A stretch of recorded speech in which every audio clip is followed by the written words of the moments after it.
At Arizona State University, we've made online education better, smarter, and more personalized so you can go further in your aspiring field. I decided to pursue medicine once I realized that ASU did have the online program for biological sciences. You're still required to learn the same curriculum. You're still being tested on the same content that anyone would be tested on in person. The comprehensiveness of the program prepared me so well for medical school. Explore over 300 programs at asuonline.asu.edu. Do you want more success, more growth, more results? Then it's time for the Boundless Success Accelerator from the Modern Observer Group. This isn't your average coaching program. It's where top performers come to dominate. Weekly group sessions, on-demand coaching, a community that's got your back, and a power-packed library of tools to supercharge your business and career. No more excuses, no more waiting. Get in, level up, and start building the life you've been dreaming about. Visit us at modernobserver.com/boundlesssuccess to join today. Let's get you to the next level.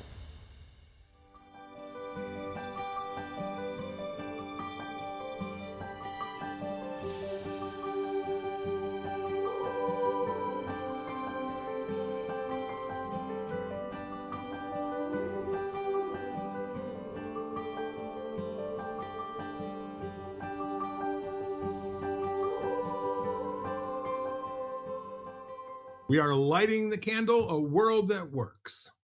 Every week, I, Bill Correll, and some of my closest friends on the planet get together to have a little bit of a chat. Always kind of questing for empowerment. You know, like, what is it? How does it work? Why do people need it? How come everyone doesn't know they need it? All of those things, all those really cool questions that come up. But I think mostly we talk about the day-to-day challenges, like what it is to be a human being and bump into yourself all over the place, while trying to figure out how to just finish the day up and, you know, get prepared for tomorrow. I have a special guest this week. He's fast becoming, like I said, one of my favorite people on the planet. And I'm going to say a couple of things about you because I want people to know that you're far from a trivial guy in a diner type of a speaker. You know, you've done some amazing research in a lot of different areas. The subject of being, you know, ontological conversations, spirituality, you know, the energy and vibrations and all of that sort of thing. So when I listen to you speak, I learn something every time you open your mouth or you publish something on Facebook. So it's a pleasure to have you here. With that said, everybody join me in greeting Austin Jacob. Bill, I really was expecting you to talk about somebody else. Wow, that touches my heart. Thank you, sir. You're a good man, Charlie Brown, and I'm really glad you're around. I mean, and you really spilled the beans on, you know, what it is that we're doing. And when I say we, I mean you, I, everyone, all in the same boat here, trying to figure out, what does this life mean? Who am I, and why am I here? And, you know, pursuit for another day of this grand living, this grand remembering that we're all doing.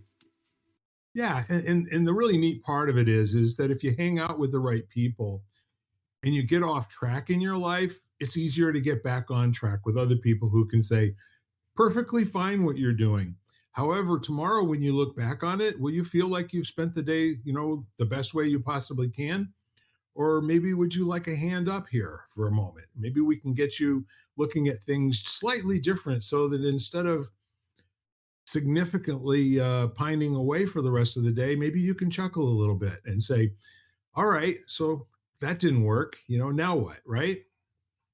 Absolutely. Yeah, those are some of the best of my friends are my family, and quite vice versa also. But when I think of a friend, a good friend to me is somebody who can mirror without judgment, mirror without expectation, can hold space without certainty, can hold space without divinity. Those are the ones that they grow with you, Yeah. shoulder to shoulder, instead of, well, this is what works for me, or just kind of like fueling the fire of the gossip, if that were the case, or fueling the lower self talk. People who can just be with you shoulder to shoulder.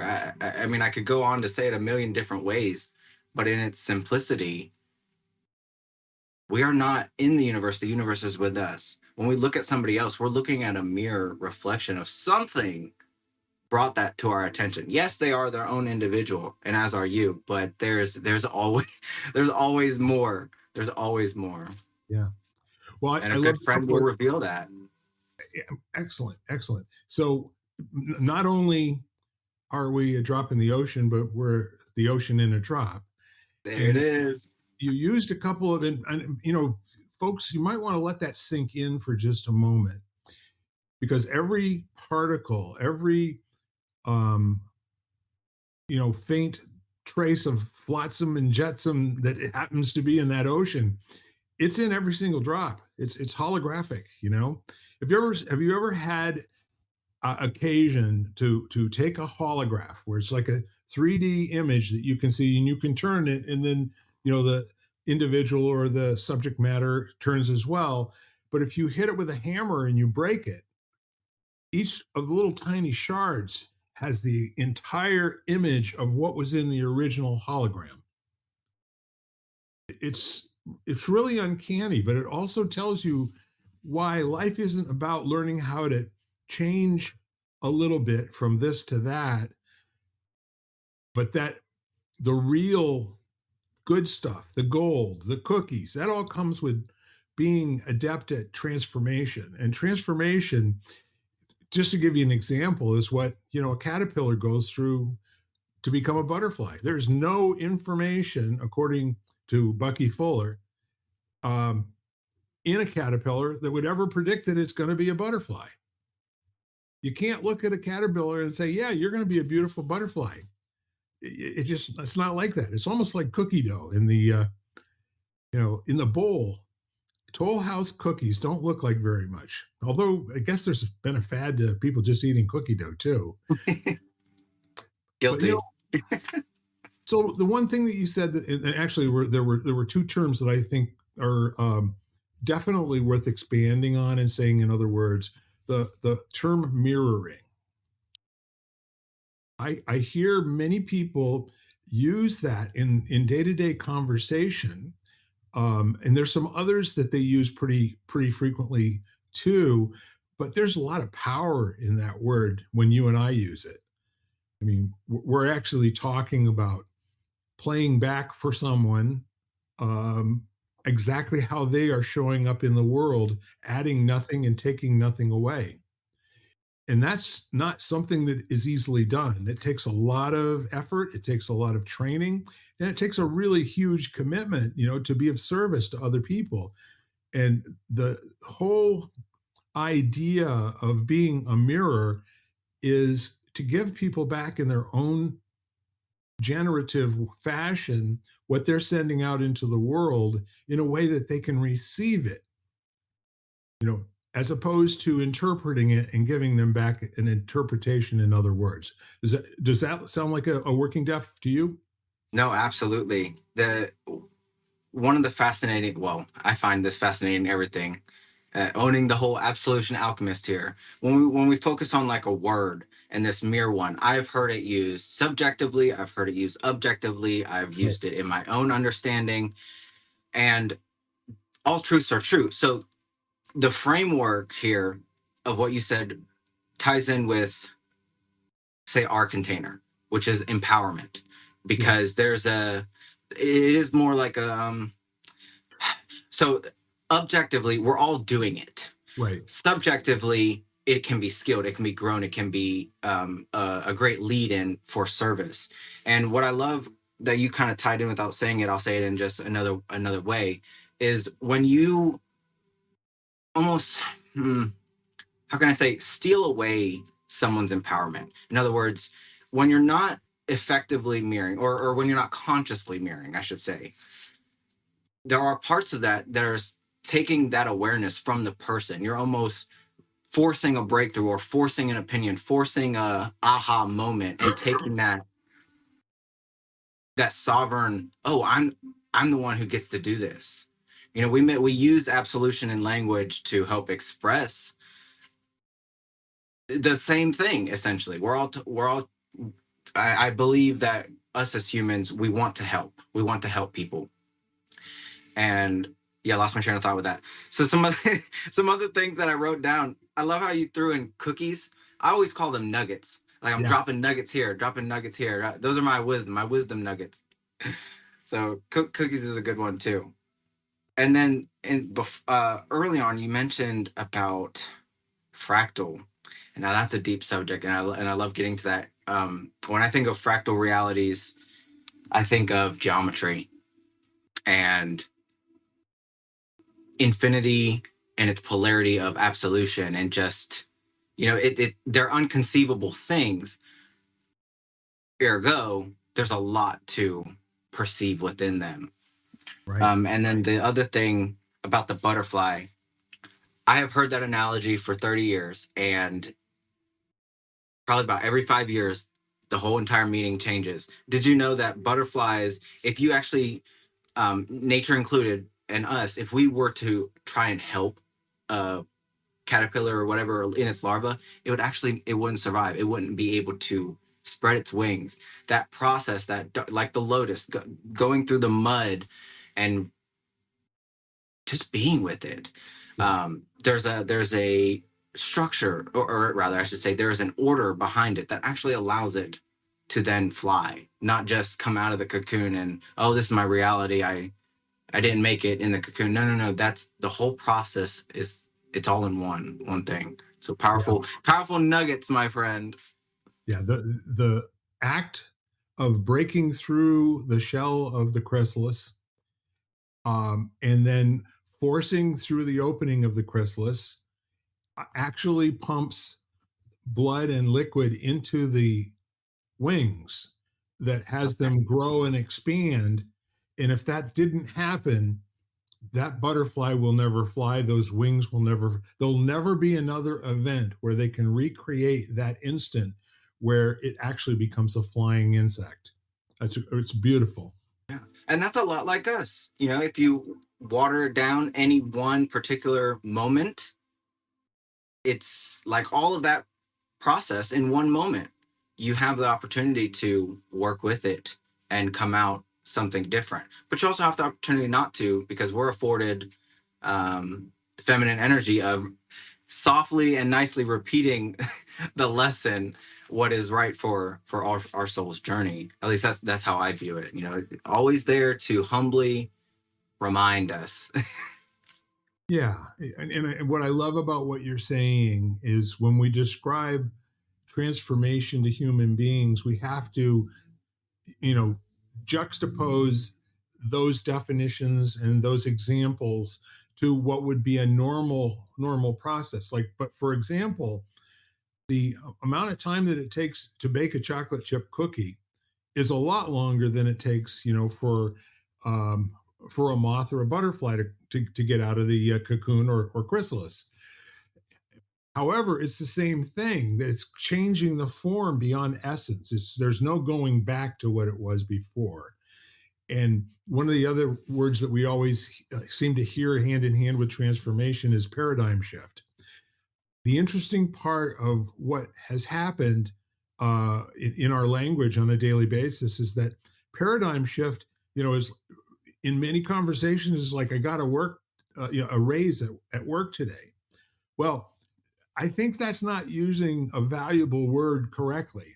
When if you were to say that someone came and tapped you on the shoulder today at your job in the engineering department and said, "We are going to we're going to put you on television for millions of people to see you, and not only that, we're going to pay you $25 million per episode, and this is going to be a 3-year contract." Transformation is more like that shift than it would be to stay at your engineering drafting table and get a 30% increase in pay. So there's something that gets changed that once it's happened, you can't go back to the old way. It doesn't exist any longer. So, I mean, that's neat. The other thing that you came out with, which was, you know, it's such a powerful vessel for holding so many different things at the same time.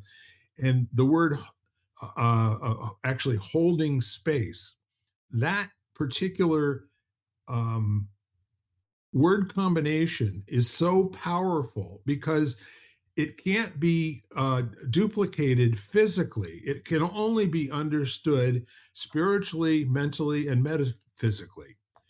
The actual holding space has nothing to do with any solid object. It has everything to do with being the caregiver, caretaker, steward of another person's persona for a period of time so they can safely explore whatever it is that they're having trouble with. Is that a good way to say it? Yes, holding space is a. I could say it with every word, but keeping it simple here.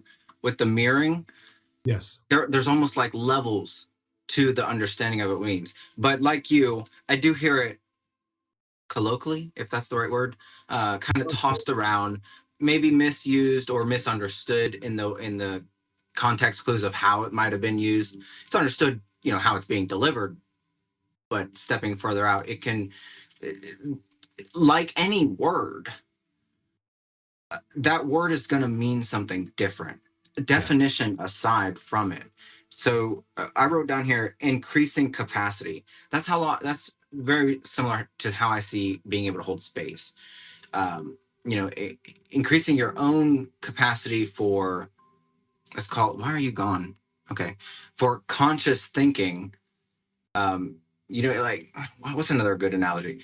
If you show up the best version of yourself, you're enabling and empowering other people to do the same, to see the same. We've talked on this podcast actually before about a powerful way to empower our children is teaching them how to think, not what to think. The definitions are already available to them to pick up, to define, and a great way to, oh, well, how do I teach someone how to think? You Yeah. you show them. This is, it's not something that can necessarily be like power. Power is only given. Okay, that's not a good example, but well, power is only given, not taken. But think of an experience. An experience can't be given or taken or logically understood. It can only be experienced. And these are all just analogies here. But that really leaned into the earlier statement about you didn't call it these two, but the two I wrote down was a quantum leap and a spiritual awakening. And the way I look at those is you almost, sometimes they're traumatic, sometimes, but other times, I've had them occur where, okay, so common denominator amongst all of them is when you, let's call it, return to whatever timeline you then chose at that point, you can't unring the bell. The way you are perceiving and seeing the world, analyzing information, tuning in, all the things is different. And while you can use gray matter and revisit, going forward is never going to be the same. And I think people like to use the word shift in these because that's a easier way to describe not like before. Right. But just like the other with the mirroring and the holding space, it can be like most things in depth of a conversation. You just show up the best you can. Yeah. Yeah. I agree with you. And I do think that um, there are certain things in conversation that in order for them to have power, and I think where you were going with this is that power is one of those things it's a community phenomenon. It is actually, along with leadership and other types of ideal things that occur in language but get demonstrated and acted out between groups of people, not just a person or not even just one person and another person. There isn't necessarily power when there's only two people. There's something going on there, but power comes from the ability to act or not and have the end result occur, which is much different than force. Yeah, force force, absolutely. force requires um, an extraordinary amount of effort in the face of no result. That's what force is. Force is when people don't act in their own best interests and ultimately, in many cases, act to their own detriment. But power is a different deal entirely. Power is kind of like when a room full of babies starts giggling. One kid starts giggling, and then 5 minutes later, all of them are giggling over nothing. Okay, and you couldn't stop them if you tried. That's that thing that just happens almost with their autonomic systems. It's like when somebody starts yawning, in a room. Have you ever noticed that? And another person does, and another person. So that is more in the area of power, and force is trying to stop those babies. Good luck with that. Yeah. I mean, since we're on this rift with the words, power is another one that, depending on its context, how you're using it, what subject are you referencing it to, uh, what came to mind, an interesting way, one of many faceted ways to look at power is, if you think, actually, there was a test once, I don't know the name, but they had people sit in a room, like 7 of them, or maybe 12, who knows. And they had one come in, and he had specific order to stand. So they had a room full of chairs, and one person would go in the chair and he'd sit. And if he heard the bell, he'd stand up. If he heard the bell again, he'd sit down. Every time he heard the bell, he got up, sat down. And they did a couple of different room studies where they had people, tested humans, who didn't know what was going on, how they would react to this one person doing it. And believe it or not, they found we act what we see. And so to tie this in with, I know I'm not doing very well, but to tie this in with power, one way to look at power, from my statement of, you can give it away, but it can't necessarily be taken from you. Right. Think of, if you're in a room and you have a thought, you're at work and you have a thought, and the thought is, oh, that person looked at me so ugly, I bet they are thinking X, Y, and Z. At that moment, the power is almost, they're all analogies, but the power is like localized. You are holding it. Now, the minute you go and share it to somebody else, not only are you giving your power away, but then there's typically a return of power, someone else giving their power away, and it reinforces. So now that thought becomes a story. And eventually, as things are going, that story becomes a belief, the belief becomes reality, yada, yada. So that's one way to look at power. It's not like, oh, I'm up here in a blue suit, or whatever the saying is for that. It's sovereignty. It's yeah. But another great, we could do a whole podcast on power, on mirroring, on Even sovereignty. I mean, that's not a run-of-the-mill term that you're going to hear on every street corner. The notion of self-sovereignty, or community sovereignty, or group sovereignty. When you start adding other words to the words that we're talking about, like power of self, power of group, power of commissions, all these sort of things, they add something else to the word, but the word itself stands on its own. And sovereignty is one of those ones that it's got 4 or 5 elements that need to be present in order for sovereignty to be occurring.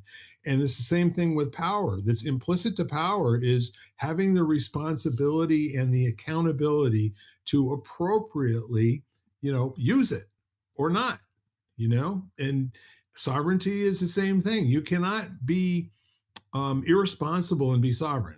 They don't go together, right? oh, you're asking. Well, I would say that's up for the observer, but in our discussion, yes, Yeah. it wouldn't make, it would cause resistance, and that person would eventually unfold and realize, oh, maybe it wasn't actually as sovereign as I thought. You could almost even intertwine, or you could almost swap sovereign for conscious. It's Right. really what meaning is going by. You mentioned, you could say one thing and then try to explain it to somebody using all the tools and all the structures, all the language, all the metaphors, maybe even use your body, and it would appear, oh, this is adding value to it. But from that other person's and I can't verify this, but from the other person's consciousness, they have a gnosis of what they are trying to use these structures and these words to help tell about. In fact, there was a time I was following a metaphysical leader, and I was still heavy on medicine at the time, and so I was going through like a hermit stage, and on the brink of psychosis, which actually did happen. She helped me through that. And one of the things before the episode hit, she was talking to me about something I was just trying to express to her. And I remember it so clearly because I was trying to explain to her that the more I try and talk about it, the less I'm actually saying what I'm talking about. And that ended up leading into a sign that I was very ungrounded at that moment, which caused the metaphysical psychosis as I understand it now. All that to say, you're beyond accurate with that. There are plenty of other beings on this planet, humans included, that communicate without the use of words. We still use vibration of sound. We use vibration from our bodies, from what we see. So just expand your view on what is someone, you're looking at somebody, and you could say no 10 different ways. Yeah. And sometimes it's just the tone of the no. Sometimes it's, is one of your eyebrows up? No, very similar stuff. Yeah. Yes, it's kind of a remarkable thing that we attempt to do, and most of us think we do it pretty well. The whole notion of communication, because at the level of human being, communication occurs when what is being sent is being received and can be sent back in the exact same fashion. It's the ultimate mirroring. And the mirroring in that case is not a person's being, but it's a person's conveying in language an idea. And the idea is the important thing, not the words, And I think people sometimes get hung up on words and they don't get the communication job done because the idea never really gets across there. And I was kind of thinking about that when you were saying, you're doing all these things, using all the tools, all the what, and you might just be pissing them off, There's like, you're taking an awful long time to get this out, Bill. Would you please just get to the point, But the point really comes down to that notion of, first of all, be the change you want to see in the world. I think that's one of the neat things. All the great orators always stole their lines from somebody else, and Mahatma Gandhi is no different. And to his credit, he's the one who's remembered for saying that. But I'm sure Stoics said it, thousands of years ago. All that said, while you're in the process of explaining, most of the time you're making it up as you go along, unless you've taken the time to be the teacher. When you learn to teach, that means you learn to express it in other people's language. And when you can express in the language of the listener, that's communication. You've gone through a process of translating it into terms, idioms, maybe even you're not using timestamps that come from your years, but are contemporary to the people that you're speaking with.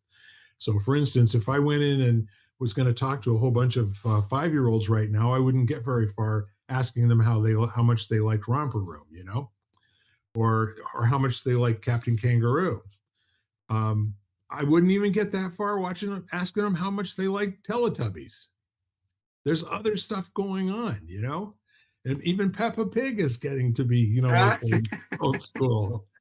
So when it comes right down to it, the challenge to somebody who's interested in communicating, as opposed to being a speaker, if you will, The communicators, I think, are the ones who get a return gig. They're the ones who get listened to again, who get called up on a Saturday evening when somebody's having a struggle and they just want to let it go for a minute or two.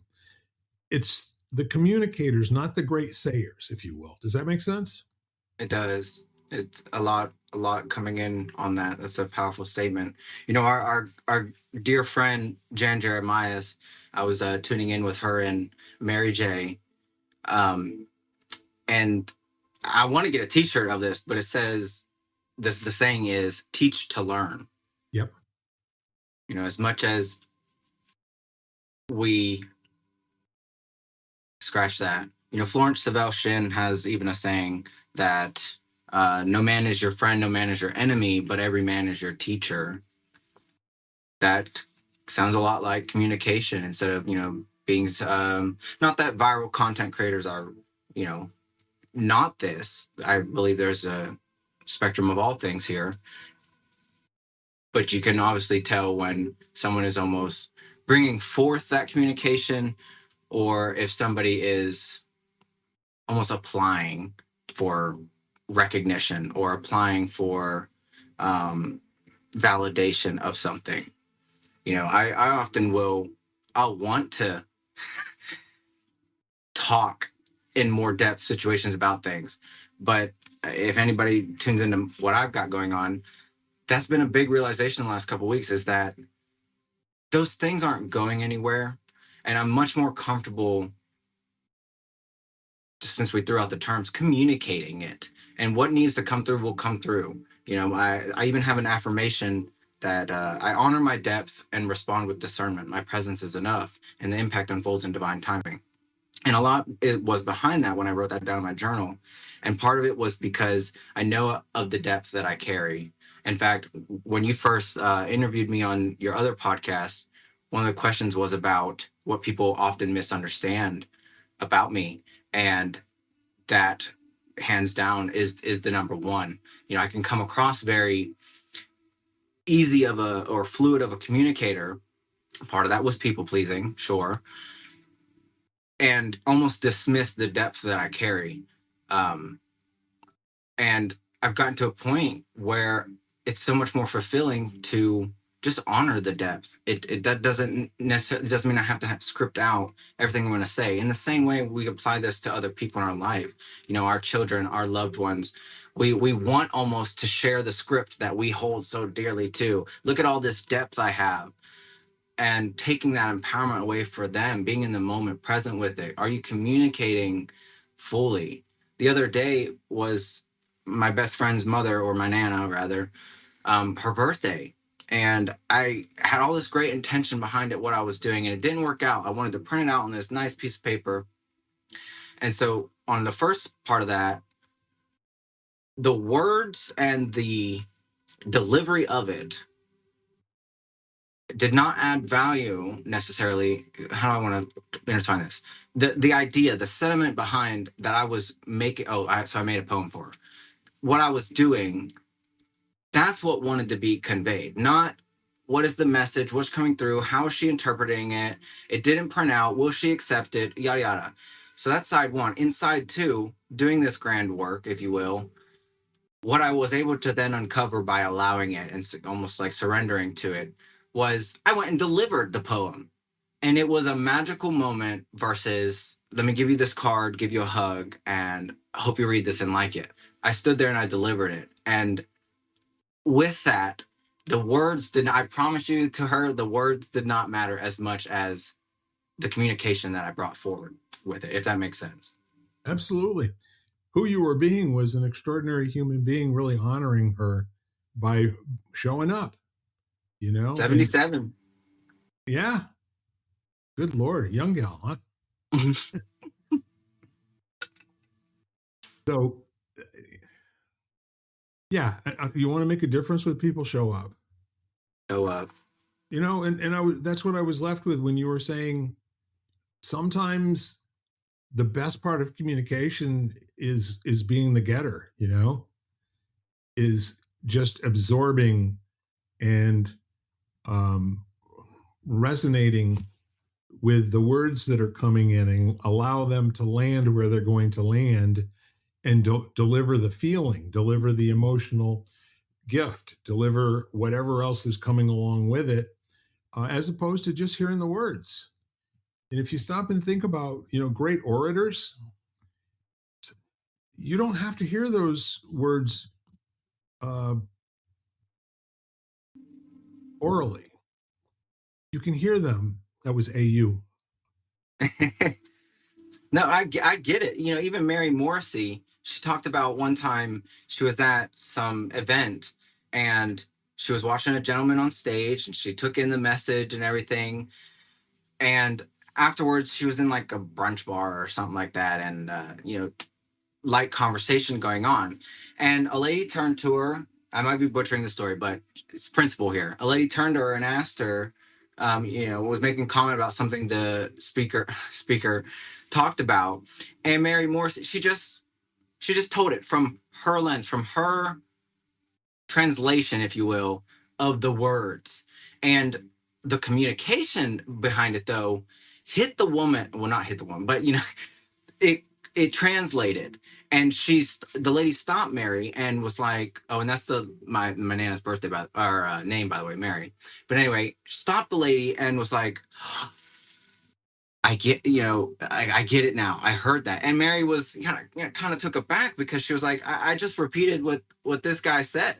And the lady was like, no, but I just heard it now. Yes. And that's what I hear you talking about. There's deeper things going on. You can hear anything you say anyway is going to be interpreted not only by yourself but somebody else. Why waste all the energy and trying to control that? Even your own interpretation, let it be, and theirs is theirs. There's a good saying, what other people think of me is none of my business.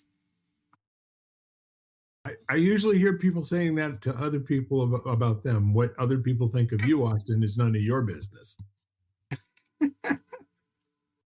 And the neat part of that is if you say that to yourself, what's the limiting factor? What's the permission? What's the gift? I love it. I mean, whatever perspective you choose to garner empowerment out of your life's history, anything you want to say to yourself that makes you feel good in the moment and gives you a little spring in your step. I mean, I know people that before they get on a telephone call with somebody that they really don't want to talk to, they will stand and jump up and down for a full minute just to get themselves into the shape where they can actually sit down and be present enough to have that conversation. And you're familiar with the hero's pose, right? For 2 minutes, you stand erect with your feet apart, and either with your arms out to the side, or you can do something else where you hold them up over your head like this, or you do something like this for 2 full minutes. You get yourself into a posture of being out there, of sending energy out there. And then you sit down and you talk to anybody you want to. It's just so easy. It all just flows. And the neat part of being in a communication, as opposed to a conversation, is the conversation, things get said, but in communication, things get understood. Mm. And that's the neat part of being around other people is, you can talk to be heard, or you can talk, to be felt, or you can be talk to be gotten. When a human being gets another human being, it's, in my personal view, it's magic, it's sacred, and it's wonderful. Resonance. Yeah. There's some kind of a giving away of your essence in that. And I think that also having that essence be received and assimilated into the person that you're speaking with, and you can see a bodily shift when that occurs. There's something changes in that moment, and that's transformational, in my humble opinion. Yes. Yeah. Reminds me of integrity. So and integrity and the ripple effect. The power lies in you owning that integrity is your moment. So you can, an example, somebody's, you open the door, you hold the door open for somebody, or you're driving down the road and somebody's on the side of the road. You pick them up. Somebody you give $1 to, whatever integrity, nice gesture, kind gesture, I should say. The integrity part where you maintain your power, but then also afford them opportunity for empowerment is in the ripple effect. You open the door for somebody out of integrity, not for a thank you, not for somebody at the gas station looking at you and acknowledging you. That communication that's happening in that moment can shift that person's entire day, could save someone's life even. And it's not necessarily there for you to measure what the ripple effect is. And that's where the power lies, is that was your moment. That was your moment to be kind. Even though you were giving the kindness away, it's actually kindness for yourself. I love what you're saying. And the definition of transformation isn't just changing form beyond essence. There's also a requirement that in the event of a transformation, it's validated in that the deliverers of the transformation are themselves transformed. Not something you're giving to somebody. It's a co-creation. And one gets goosies, we all get goosies, and it's a wonderful, we're back. Transformation again is not it's not the thing to learn how to do. It's something that you learn how to be. Yes, you have to, like you said, surrender to the big change, as opposed to religiously holding on to who you think you are. That little bit right there. The Buddhists feel that the greatest single challenge is the one of becoming attached to self, and the one you become attached to is not it's not a proper pronoun. It's a small s. The one you're actively working on, the one you're pursuing, the one that you're inventing in the moment, the one that you're creating and transforming to, is with a capital S. It is a Michelangelo work of art. And for those people who have the training, have spent the time really looking into this art form, the one of personal best not being something that happens accidentally, but something that comes out of discipline and rigor, comes out of constantly being able to set down one set of tools and pick up a whole brand new set with no loss of power. And when you get to the point where you can interchange anything that goes on in your life, you no longer have a vocabulary of 4 or 5 neat stories to tell everybody the first time you meet them. And then when you meet them the second time, you tell them the same 5 stories all over again. The neat part of communication is 2 authentic human beings genuinely engaged in the moment, being fully present and exchanging whatever they got. Beautiful analogy.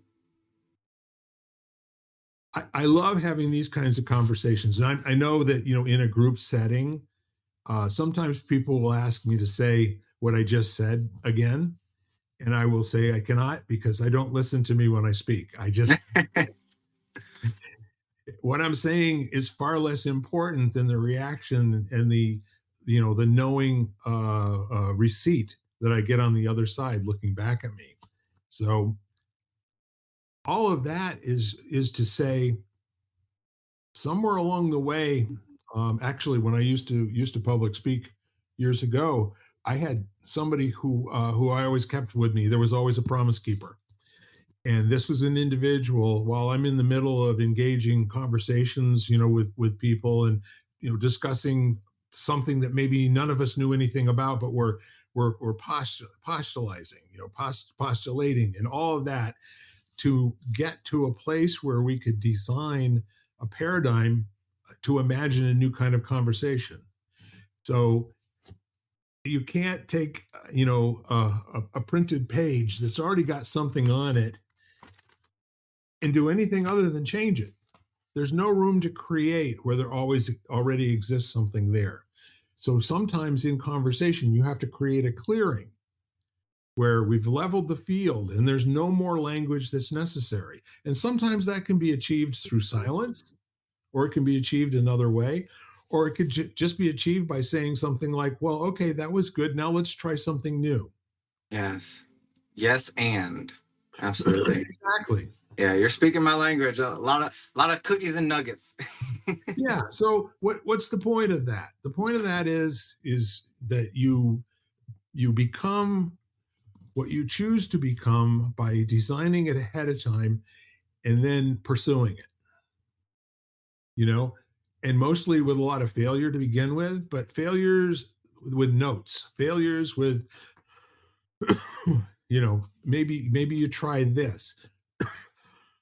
And in a authentic conversation, it doesn't come in a post-mortem, it comes while you're speaking, where you take back something that you said, you change gears entirely mid-sentence and go with another direction.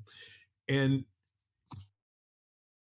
some people are concerned that that's not being a good speaker. But I'm going to tell you right now, the best speakers that I know of do that crap all the time. They're just genuinely right where they are. They get lost every once in a while. And then the really good ones can laugh at themselves while they're doing it and bring, the listener along, if they happen to be speaking to a large group of people, or bring the other persons in the conversation along. But if you think about everything that we started out talking about, the notion of empowerment, wouldn't a very fundamental definition of that word be helpful? So for some, yeah, Yeah, I would even upgrade to maybe a whole statement and say empowerment. Well, you could replace a lot of sentences with this, saying, "This is my remembrance." Empowerment is remembering who we truly are. The big E and the little E and the big E, the small G and the big G. They're not necessarily, there's that necessary.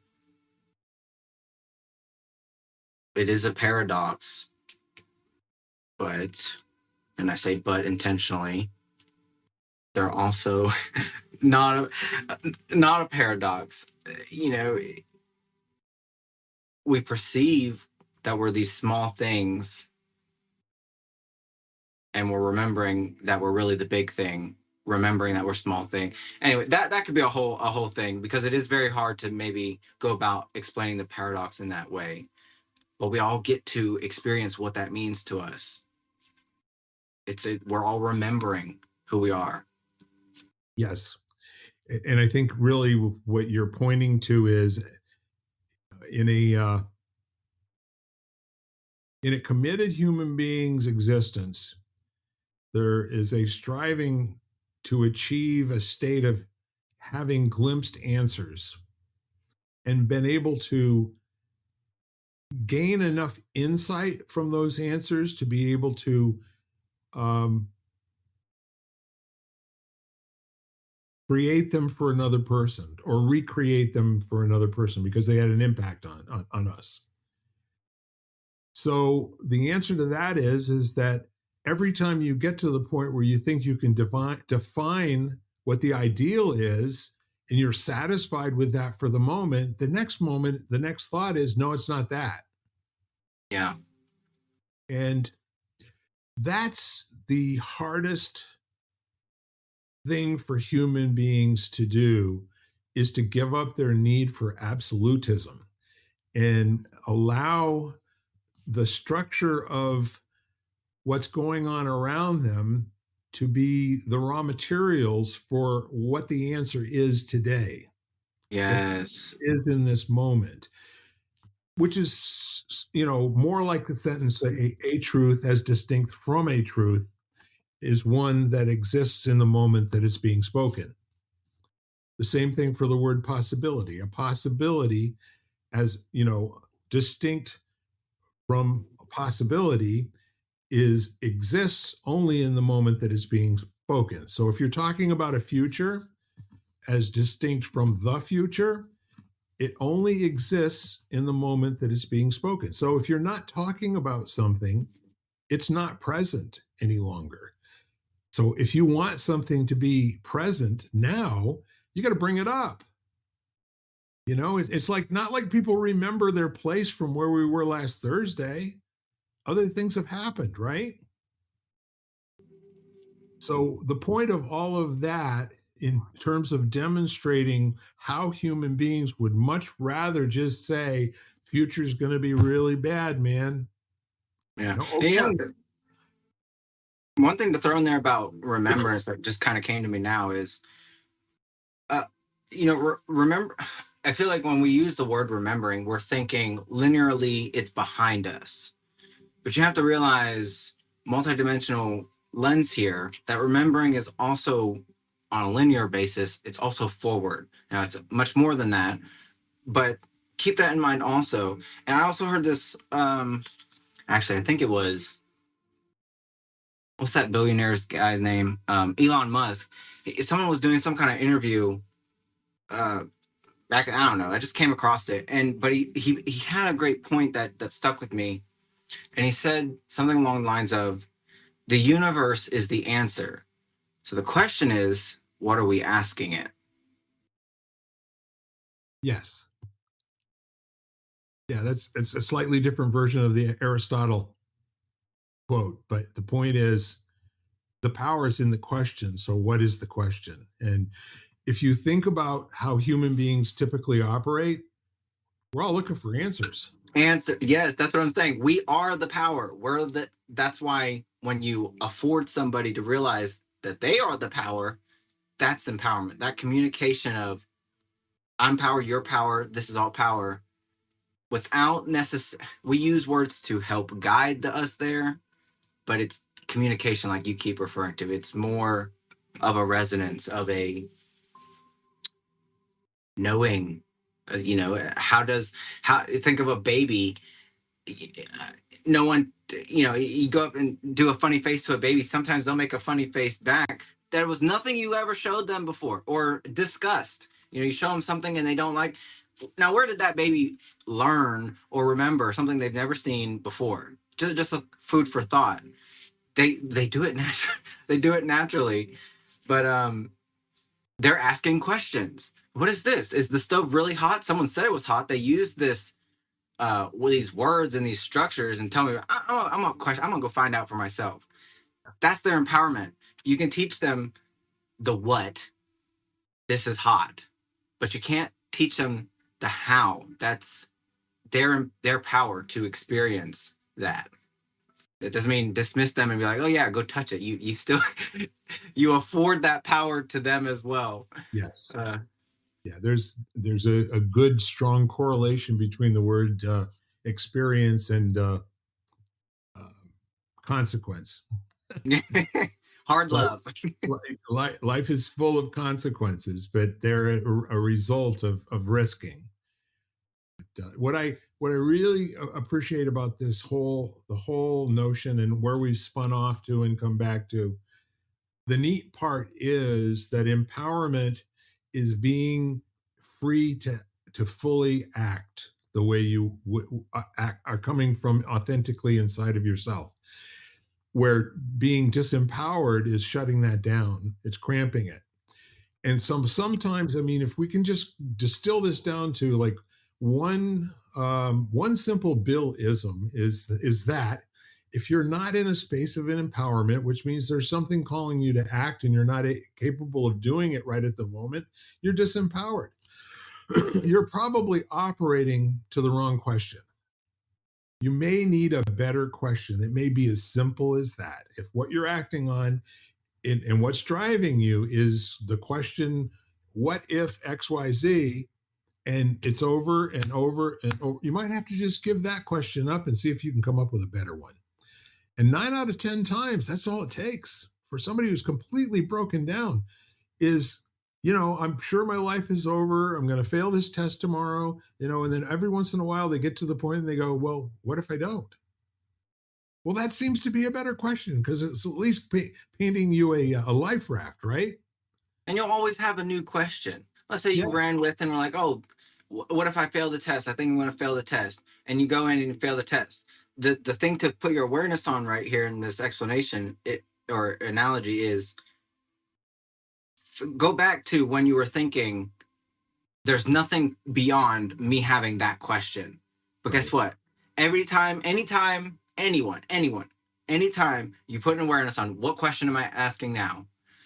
Guess what? In any other moment other than that moment, you're going to have a new question. Maybe it's very similar. Maybe you keep repeating it, but it's different. And then the thing to point out is maybe consider that the question might be different upcoming for you. If that's something that, you're not able to think of it that way, maybe. I think that's a pretty brilliant place for us to kind of draw this session to a conclusion. Do you have any last minute nuggets that you would like to draw from what we've talked about today, or anything else you'd like to talk about?